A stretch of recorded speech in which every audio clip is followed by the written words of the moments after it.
pretty much. They only cared about vaccines. They're trying to bring it back. So I feel like they're bringing in the aliens. They gotta have a distraction. Aliens are a good distraction. Yeah, they would be a good distraction. they'd be only distraction if they weren't vaccinated. That's the only thing people care about right now. Wait, if the aliens are vaccinated? Yeah, it's all COVID. It's all COVID. Like, What if hang on, here's a theory. What if the aliens are the ones that brought COVID and what China's really covering up? Chinese are really No, China's really trying to save everybody. Now that would be a first. That would be a first for China. Whoops. They're like, nobody else will believe us. We gotta increase our population, get our military strength going up, prevent this invasion. I was hearing though that China's in real trouble. Yeah, I think they've actually been. I think I was reading that they've been overestimating their population. They count Also not a surprise. Isn't I as just high. saw an article about we're overpopulated for like being attainable or something like that. It was from the Associated Press. I literally was like reading. We're overpopulated? Yeah, literally. Like America is, I think they're just talking about the world. I mean, they've been talking about the world. So funny enough, Here, he can look it up here. Associated Press. I literally just About us being overpopulated. I might have to take my mic up a little bit because I feel like it's gonna droop. Am I just not strong enough? That is super cute, by the way. Thank you. It's my favorite picture. Yeah. For the audience, you can't see the picture. Oh, we're Tough rolling? luck. Oh yeah, no, we're going. Yeah, no, that's recording.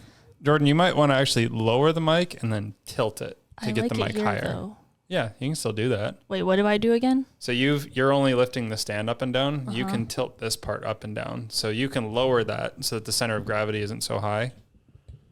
And then tilt the microphone arm back. Oh. Yeah. I liked it up there. It was doing fine up there. Yeah, no, we Did you have these too last no, episode I did? No, we had the table mounted arms that always got in the way. Do you remember any keywords from the title? Because I'm not pulling anything recently. About population control. They won't call it that, even if that's what they're asking for. I think I took a screenshot of it.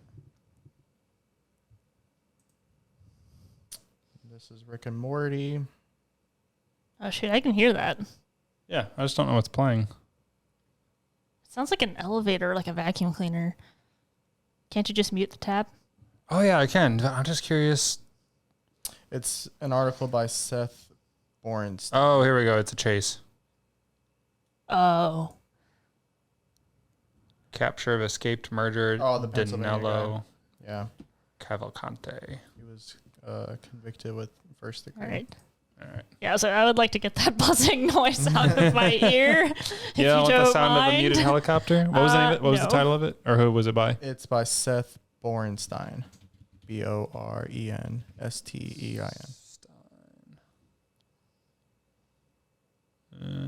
Science writer covering climate change, probably him. It is. The title's like Earth is outpaced or outside. Oh, you know what? No, Outside is safe operating space for humanity let on me- most key measurements. There we go. Now it can see us and the browser, so people can see what we're looking at. Okay, so the Earth is outside its safe operating space Yeah. for humanity on most key measurements, study says. Let's take a look.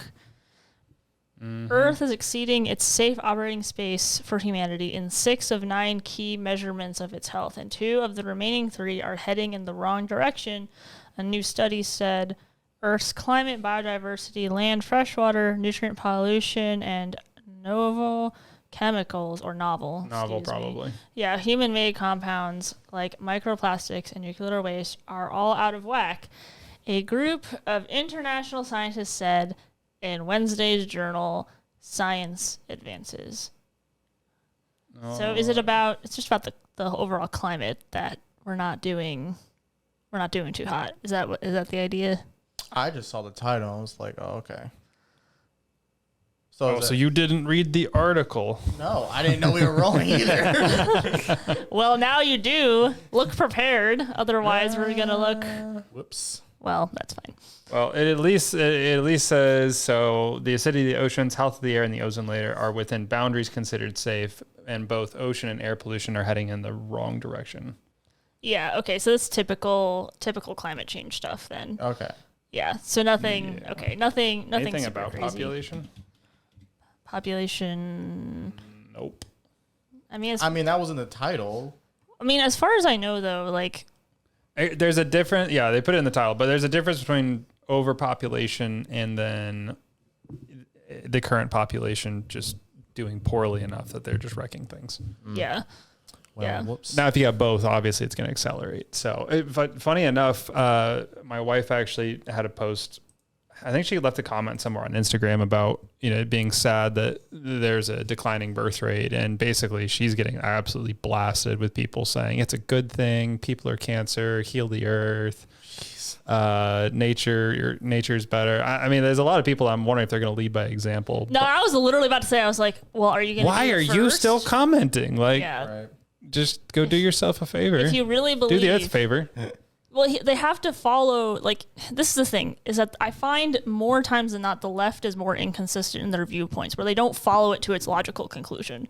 Right, which was really good about, so like there's probably 25, 40 comments on there that are all, and then this is just within the last like 2 days. So it's got a good pace. It's not crazy overblown, but just all the comments are just disparaging about people having kids. And they're like, all the dumb people are going to keep having kids. I'm like, well,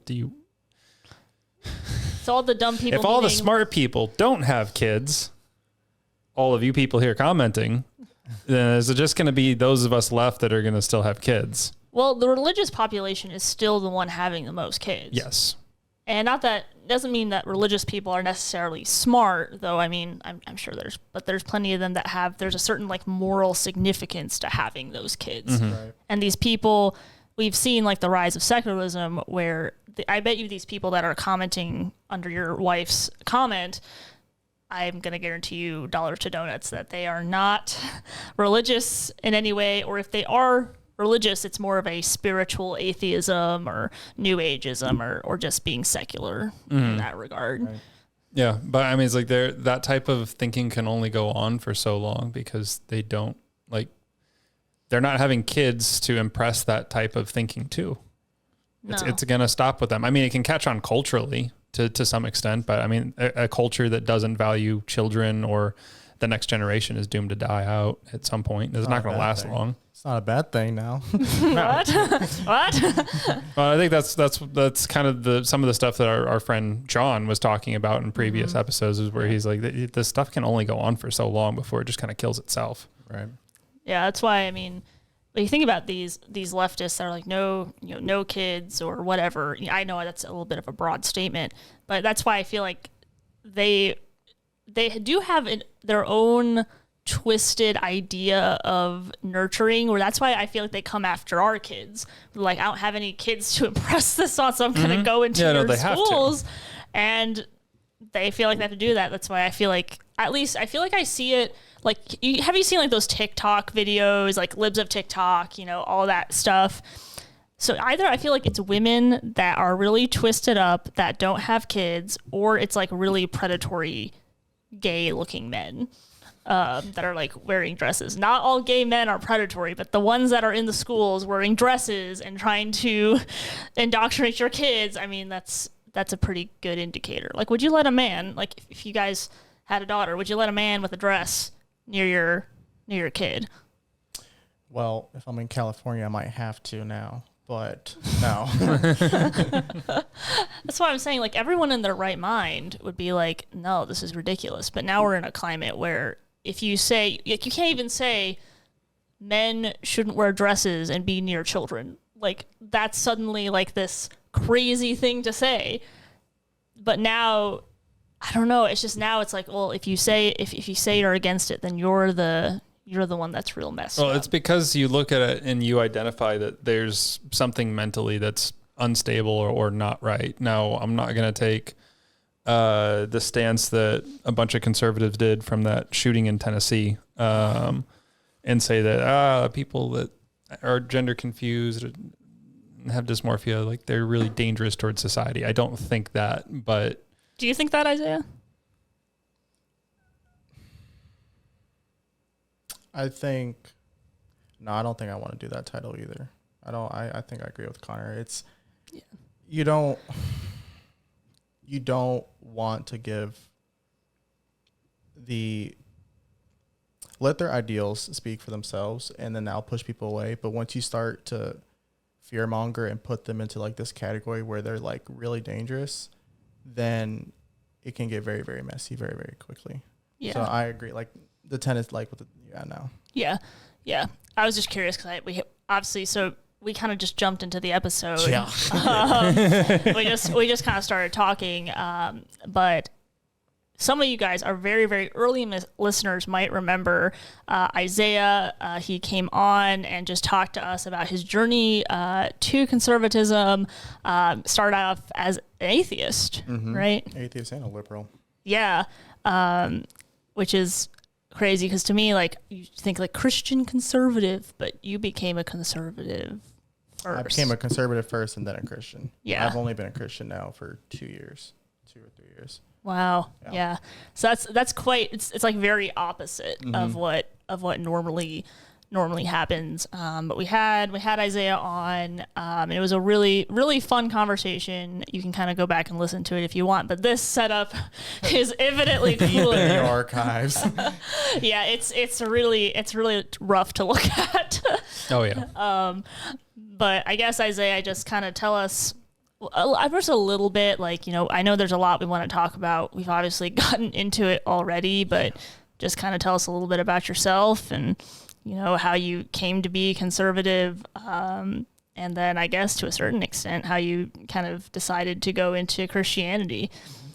Yeah. So for most of my like teenage life, I was very, very liberal. I thought the police were racist. I thought Donald Trump was evil and terrible. I thought all Republicans just wanted to get rid of us. And then in an English class, we were having a debate, and I tried to take the side of gun control and got my butt whooped in that debate. What happened? Oh my goodness. Well, embarrass you right here. Oh yeah, he loved it too. He was a good friend of mine too. Again, like most people that are against guns don't know much about them. I thought the word semi-automatic meant it shoots like 3 or 4 bullets at a time. And right there in front of everyone, he was like, that's not what that means. It means you push the trigger, 1 bullet, you push the trigger again, another bullet. And then everyone laughed. And then I just stopped. I was like, okay, well, he wins. Just gave up in the debate. I can't even do this. And then after that, he came to me. He was like, hey, no hard feelings. You're just uneducated. And I was like, all right, wow. So then I started doing some research that night and got introduced to a couple people like Steven Crowder, watched a couple of his Change My Minds, and then realized, wow, I was really uneducated. So if I was wrong about this, I could have been wrong on other things. And then I just started consuming all this conservative content. And then I found out that I believe what they believe. And after that, became a very hardcore conservative and passionate about these issues. And then that's been since my junior year or senior year of high school. And then with my new faith, it's thanks to my wife, that was about 2 years ago. I told her that I wasn't actually religious, and instead of like attacking me and saying I'm going to hell, she was like, I'm sad. The person I love this most in this world is going to hell. And it was a different like response from what I'm used to. So I was like, that's weird. So then that night I prayed for the first time in years and challenged God, which now that I read the Bible, you don't do that.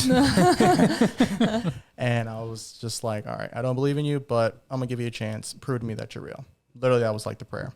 And then a month or so later was like my birthday.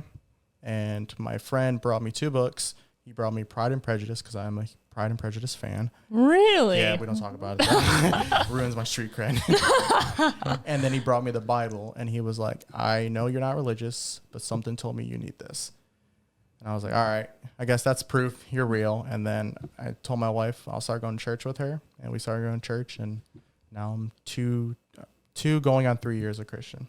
That is awesome. That's good stuff. Yeah, but usually it's the other way around. Yeah, no, it is. Conservative, then Christian. Yeah, because I feel like with Christians, not that all conservatives are Christians, but conservatism does definitely lend into the values of Christianity. So that tends to happen.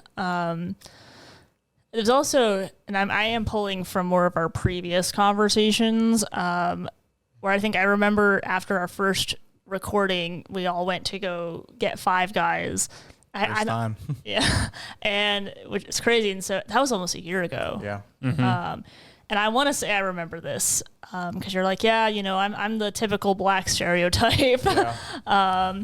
Which, like, for us, like, all that to say, like, for us, like, we've been, like, Christian conservatives, like, because we've grown up in that. But you grew up in a really different way than we did. I grew up in a really religious household. Like, my mother and my grandmother were very, very religious. It was just, I've always been rebellious and argumentative. So if you're argumentative, really? I know, right? So if you can't give me an answer, everything else you say from that point on is dismissed. So it just, growing up, they didn't give me the answers I wanted to hear. I love you, Mom. Love you, Grandma. But they just couldn't. So I was like, well, if you can't do it, then no one can. But, like, I grew up in a very, very, very religious, like, my mom made me talk to a pastor before I got my tattoo. Religious, like, yeah, I just didn't. It was just, I got a different side. And then my wife was a different side from what I'm used to. What'd the pastor say to you about the tattoo? He was cool about it. He was just like, he just talked. And I told him, I did confess to him that I'm not really religious. And he was really cool. I should have listened, but I didn't. But he was cool about it, and then left there and got my tattoo. And then my mom was like, "You change your mind?" I was like, "Nope, here it is." What kind of tattoo is it? I try to give it a cool description, and if you want to have a meaning behind your tattoo, I've given up. It's just cool. It's a clock and a compass. Cool. Okay, I didn't know if it was like with the tattoo. If your mom's like, it's demonic or weird. No, but my tattoo artist did have a satanic Bible behind us. He was a cool guy. Like, he was very sweet. And I'm sure he was nice. Yeah, I haven't been there since. That is probably not a bad idea. Yeah, I was wondering if the pastor was going to quote Leviticus at you about marking your body. Oh. No, he was really cool about it. And then now, like, the church I go to, some of the pastors, they have tattoos. So it just depends, I guess, on the environment you're in. Yeah, there's like a whole, it just depends on what church you're in. And, like, I think at least the church I was growing up in, like, tattoos, like, no go. It's a no-go. And my dad did tell me, like, you can't get a tattoo while you're in my house. I don't know how he feels about that now. He might be a little less strict now, but yeah, because I think it literally is just the one verse in the Old Testament, Leviticus, about but it's like not marking your body for the dead and something else. Yeah, it's like there's a specific connotation to what you're doing the markings for.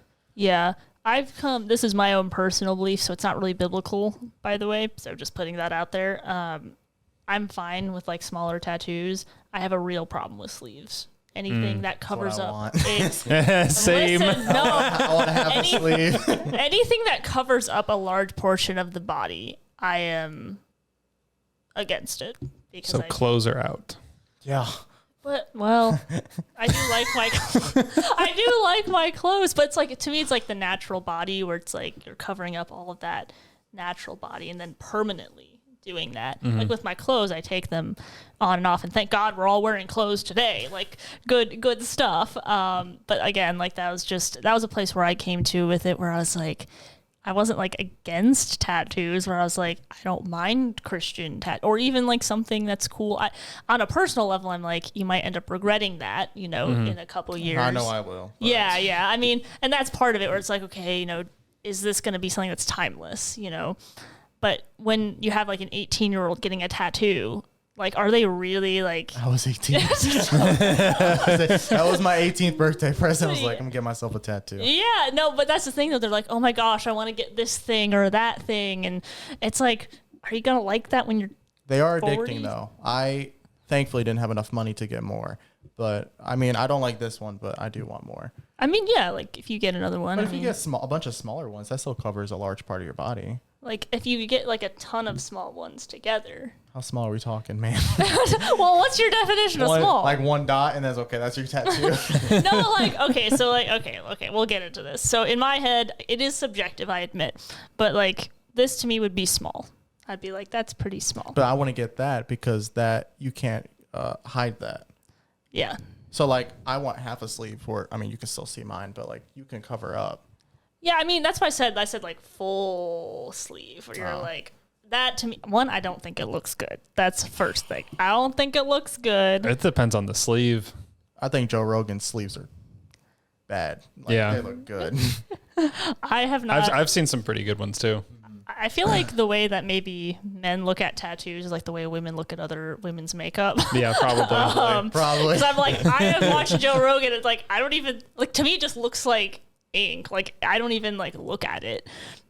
Yeah, no, I'll look at it. There was, I could find pictures of similar ones that people have done, but from an anime, there's a character that, I don't think you watched anime. I don't remember. But it's this character basically has an arm that he has a bunch of eyes like genetically embedded into. Somebody got a tattoo of it, and it looked insane. It was super cool. I knew exactly what it was the moment I saw it.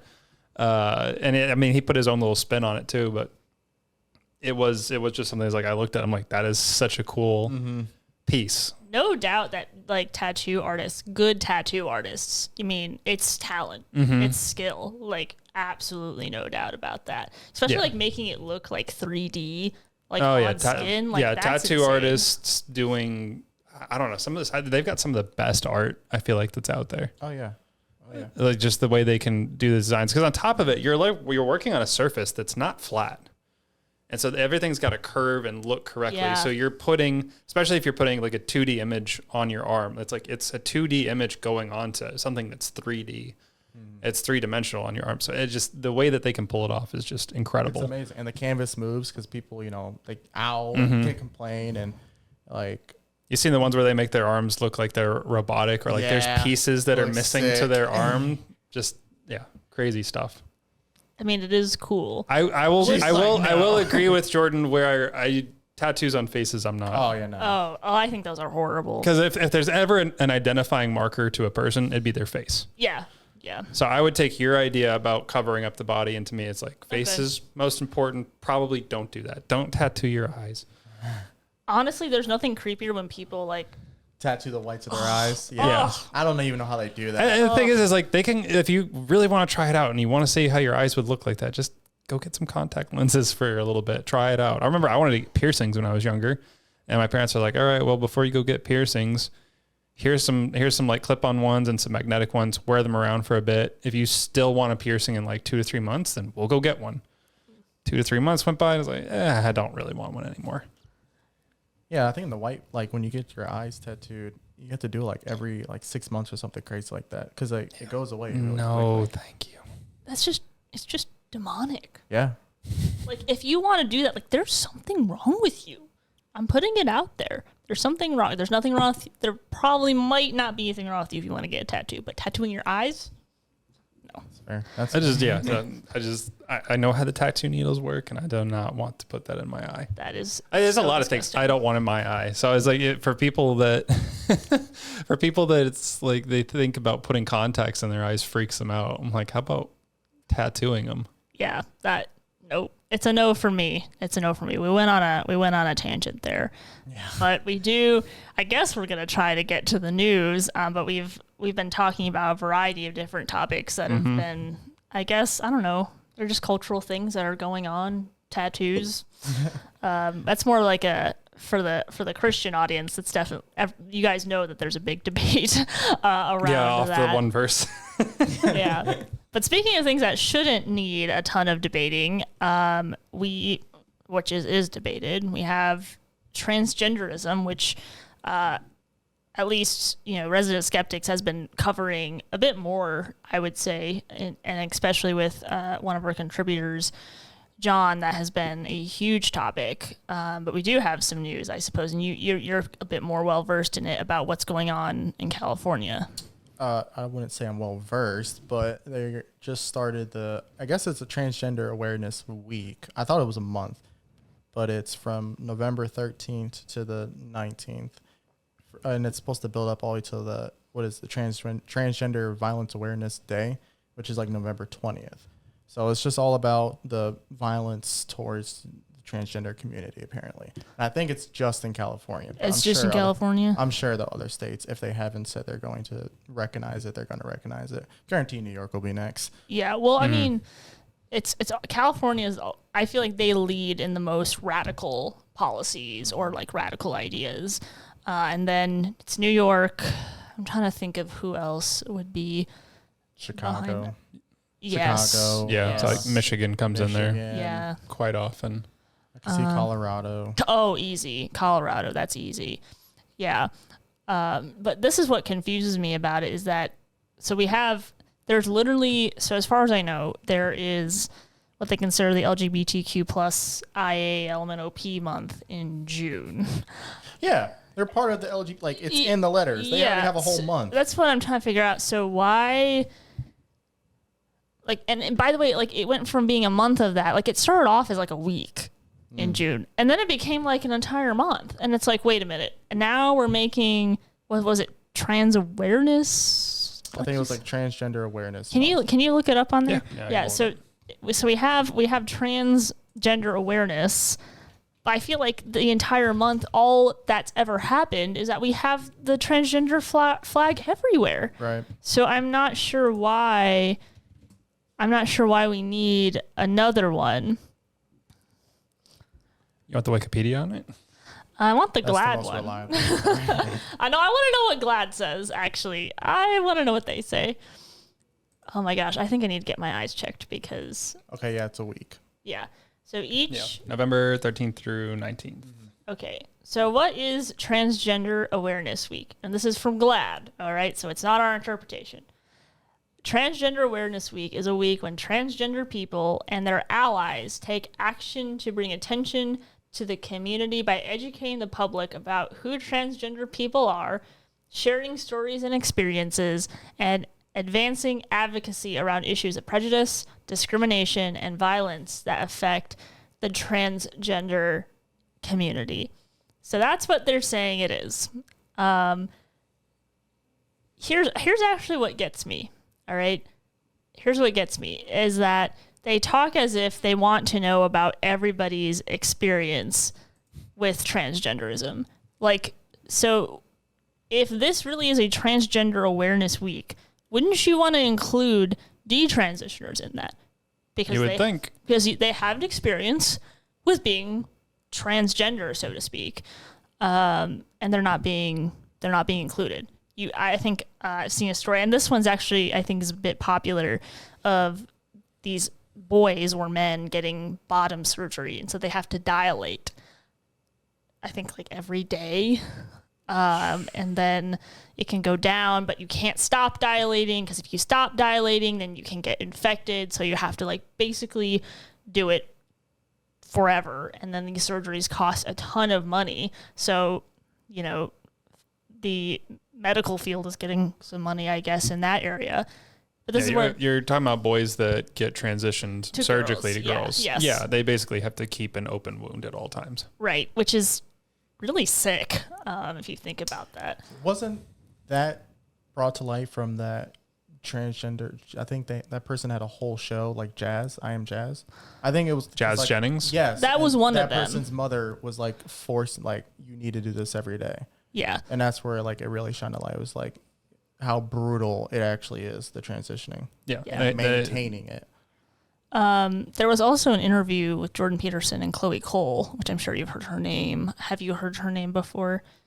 I think I have, and I might Yeah. know the interview you're talking about, but I haven't been able to watch it in its entirety. Yeah, if you saw her face, you would remember. But she was basically talking about the top surgery, and this was something I was not aware of. And this might be a little graphic, so just putting it out there. But they take off the breasts, and then they like re-put on the nipples, like they replace the nipples, which I can't figure that out. But something went wrong with it, and so like now like they really hurt, and she has to like, you know, wear her tops a certain way, and so that's also really damaging as well. Like I can't even imagine that. And so like my question is to the transgender community, or to people that believe in transgenderism, why are we not including these stories?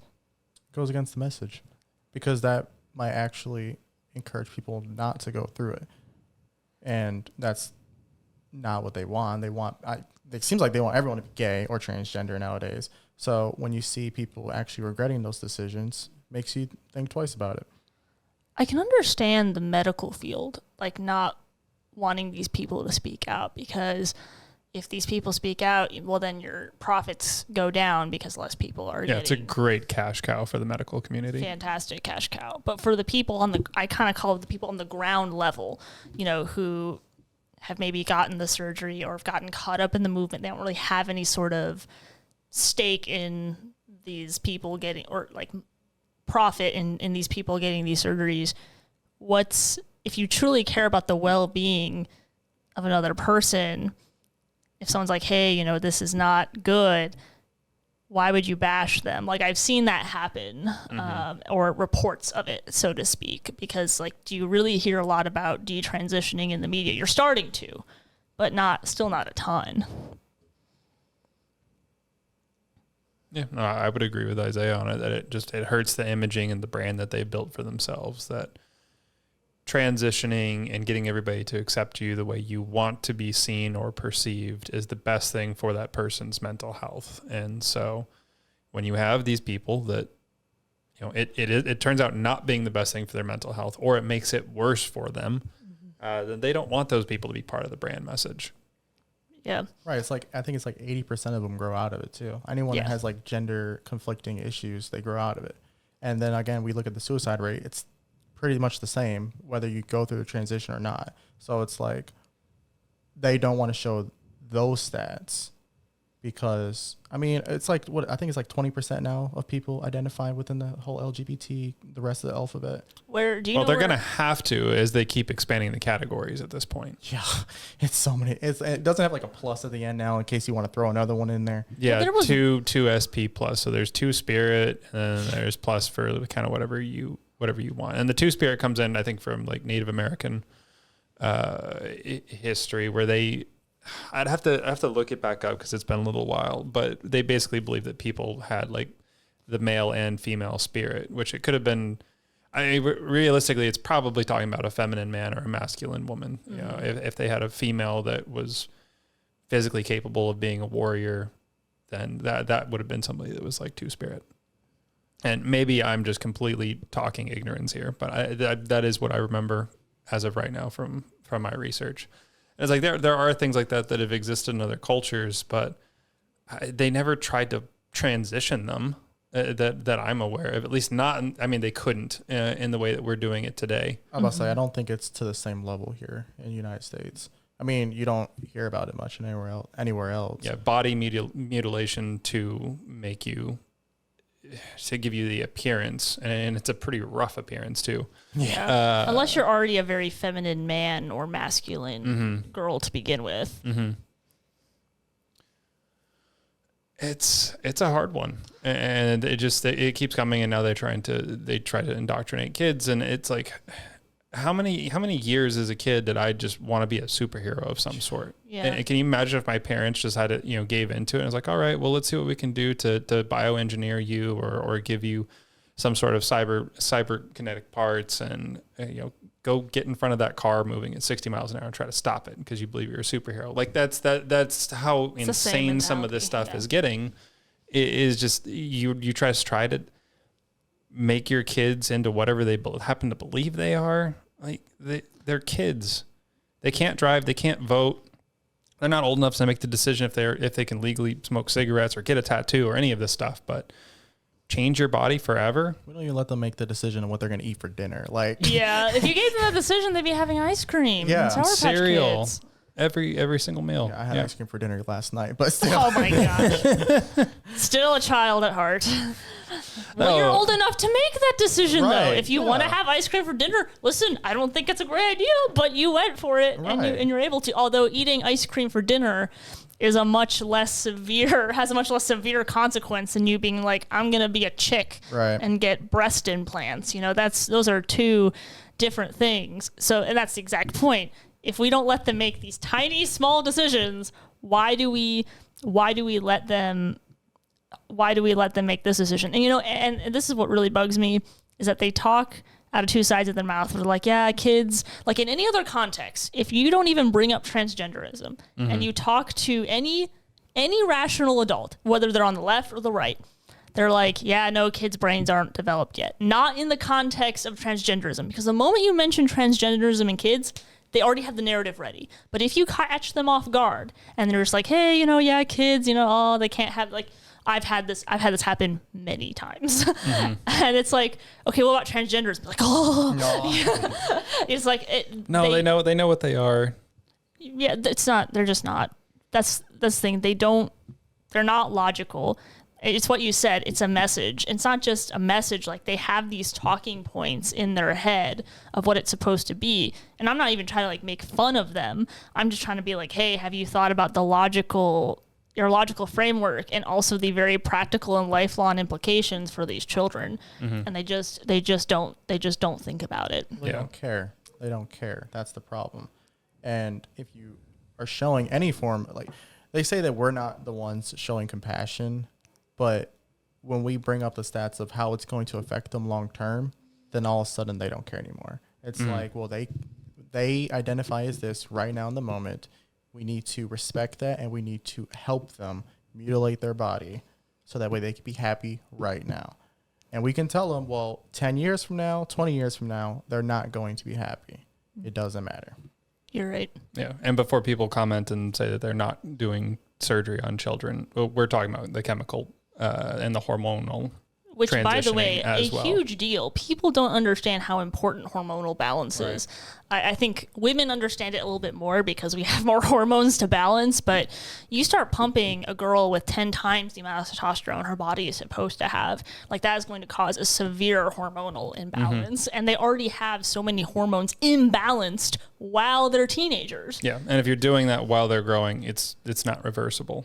No, because most of them, they end up with the voice. They can't ever go back. Yeah, they end up with the voice. The girls will end up with a smaller chest or no chest, and more masculine features will develop to some extent, but it's never going to look quite right.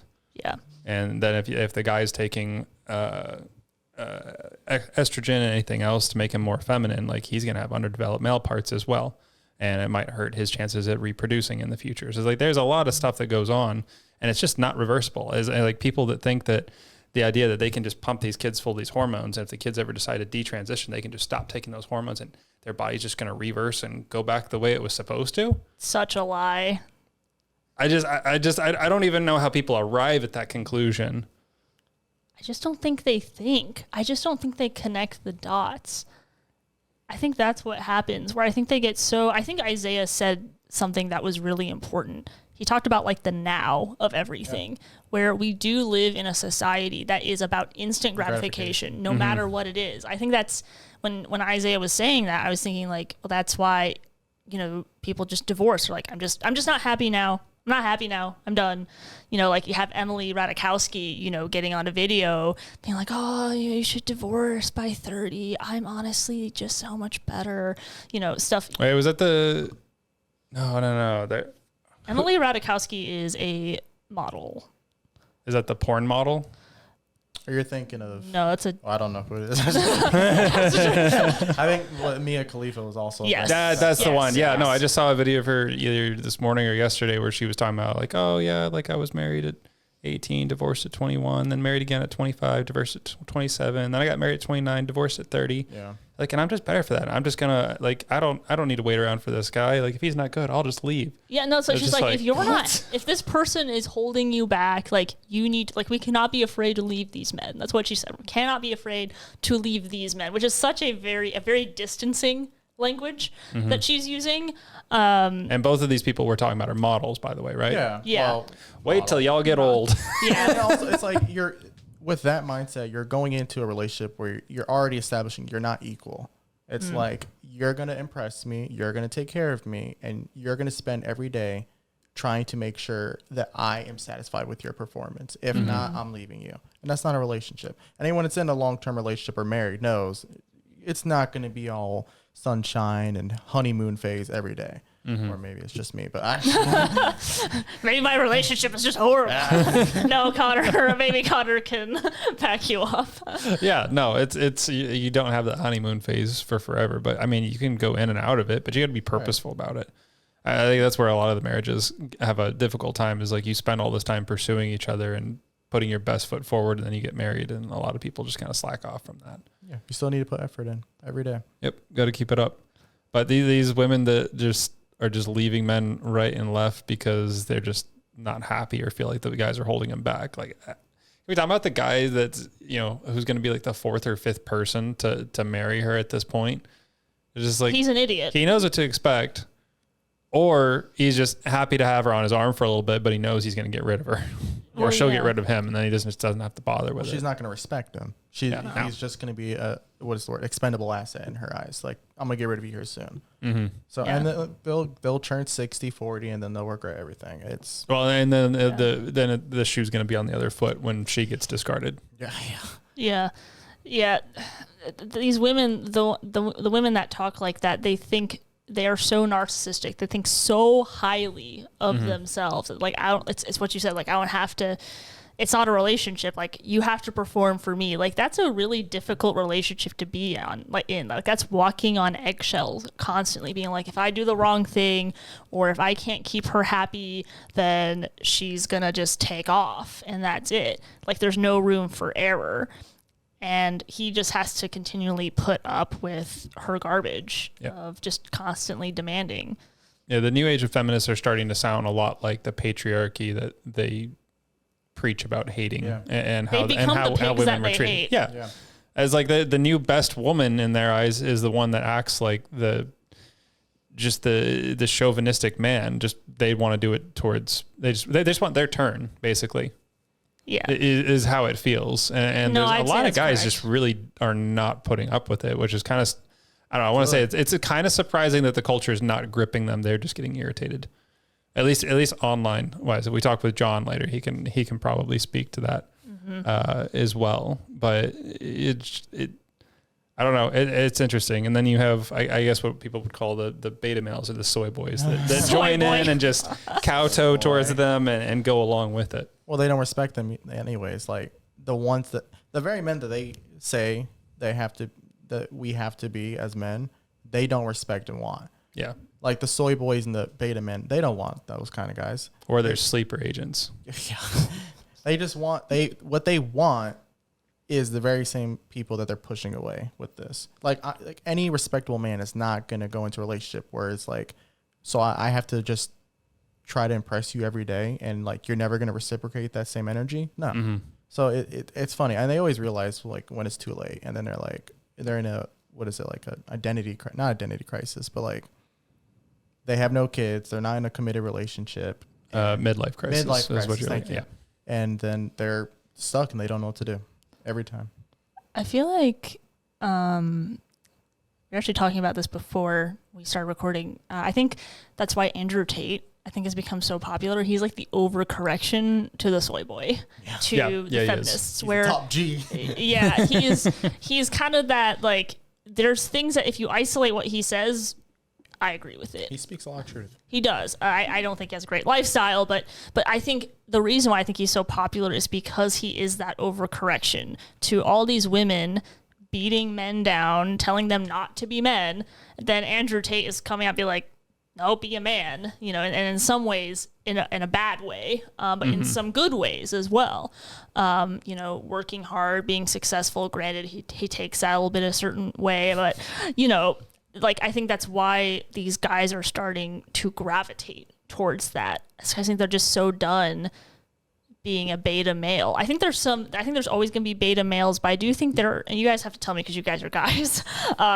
I feel like there are men that want to be better, but they are scared because they're like, if I try to, like, for example, the idea of opening a door for a woman or for anyone, like, gotta be careful nowadays. Did I ever tell you the story that some lady got like an attitude with me for opening the door for her? No. Yeah, it was when I was still in like college, and I held the door open for her. She's like, I can get the door myself. I just wanted to slam in her face. I was like, all right, fine. Then you're gonna be by yourself for the rest. But then you'd be closing the door for her. Dang. Like, I won't be a gentleman anymore. I'm so sorry. It's ridiculous. Like, women, they talk out of two sides of the mouth. They're like, oh, I can do everything myself. And they're like, why aren't men coming to me and treating me well? It's like, because you're psycho. We don't want you. so like, you can't have it both ways. Yeah, thank goodness. I feel like I've heard it said before, like, if you're married, be like, oh, thank God. You don't have to be I in literally just told my wife, and I was like, I'm so happy I met you when I met you. I can't imagine trying to date nowadays. Like, absolutely not. It's too much. I have to worry about her being some extreme feminist or if she's actually a dude. Like, you never know. That's rough. Yeah, it's gotten crazier. And if you don't want to date a trans person, you're a bigot. Yeah, you're a bigot. You're a horrible person. Where it's like, no, because you're not actually a dude, or you're not my actually preference. a girl. Your preference is a real woman. My preference is a real man. Yeah, it's not that big of a deal.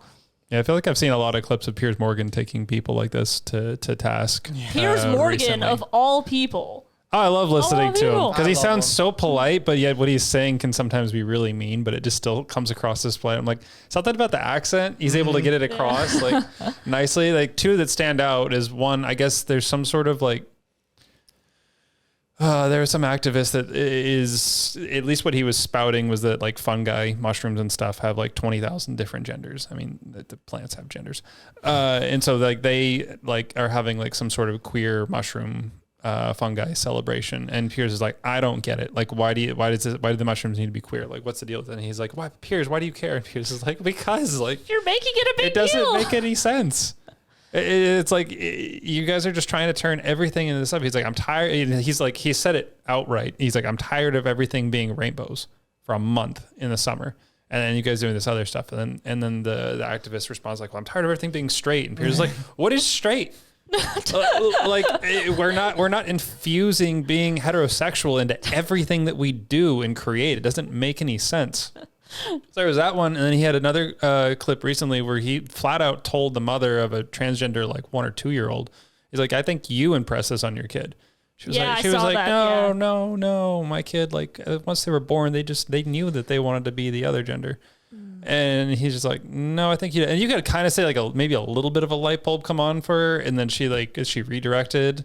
It was just like, oh shoot, maybe I did impress that on my kid. I would like to see a study that correlates quote unquote transgender kids with the mental illness of a parent, specifically borderline personality disorder or something along those lines. I'd be very, very curious in the future to see what that looked like. Yeah, first they'll need to start tracking it, which in order to track it, they'd have to be interested in that's possibly never uncovering such a statistic. I'm just saying it'd be cool. It would be. It'd be cool to us. They would hate that though. They'd be, oh crap. It just shows like how narcissistic and selfish they are, and they can't have that for their image because they're the compassionate, loving people, and we're the evil ones.